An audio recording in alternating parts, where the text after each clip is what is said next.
অবশেষে কাটল 2 বছরের বেশি সময় ধরে বন্ধ থাকা মালয়েশিয়ার শ্রমবাজার নিয়ে দীর্ঘ অনিশ্চয়তা। আগস্টের শেষের দিক থেকে বাংলাদেশি কর্মীদের নতুন করে মালয়েশিয়ায় পাঠানোর কার্যক্রম শুরু হবে বলে জানিয়েছেন প্রধানমন্ত্রী উপদেষ্টা মাহাদি আমিন। সামনের দিনগুলোতে ইনশাআল্লাহ যখন শ্রমবাজার উন্মুক্ত হবে, আমাদের আরও বেশি আসার সুযোগ হবে, আপনাদের সাথে নিয়মিত দেখা হওয়ার সুযোগ থাকবে।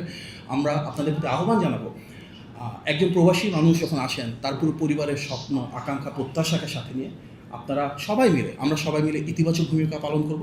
আমরা হাইকমিশনকে মাননীয় মন্ত্রী মহোদয় ইতিমধ্যে নির্দেশনা দিয়েছেন যেন শ্রমবান্ধব একটা সার্ভিস আমরা এখানে প্রোভাইড করতে পারি, যেন শ্রমিকদের একটা আস্থার জায়গায় বাংলাদেশ হাইকমিশন হয়ে ওঠে।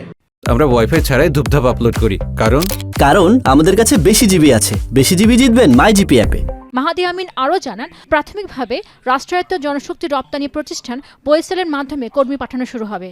আগামী 1 মাসের মধ্যে বেসরকারি রিক্রুটিং এজেন্সিগুলোর তালিকা চূড়ান্ত করে তাদের মাধ্যমে নিয়োগ কার্যক্রম শুরু করা হবে। এছাড়াও পুরো নিয়োগ প্রক্রিয়াকে আরও স্বচ্ছ, জবাবদিহিমূলক ও কম খরচে পরিচালনার লক্ষ্যে নতুন কাঠামো তৈরিতে সরকার বিশেষ গুরুত্ব দিচ্ছে বলেও জানান প্রধানমন্ত্রী এই উপদেষ্টা।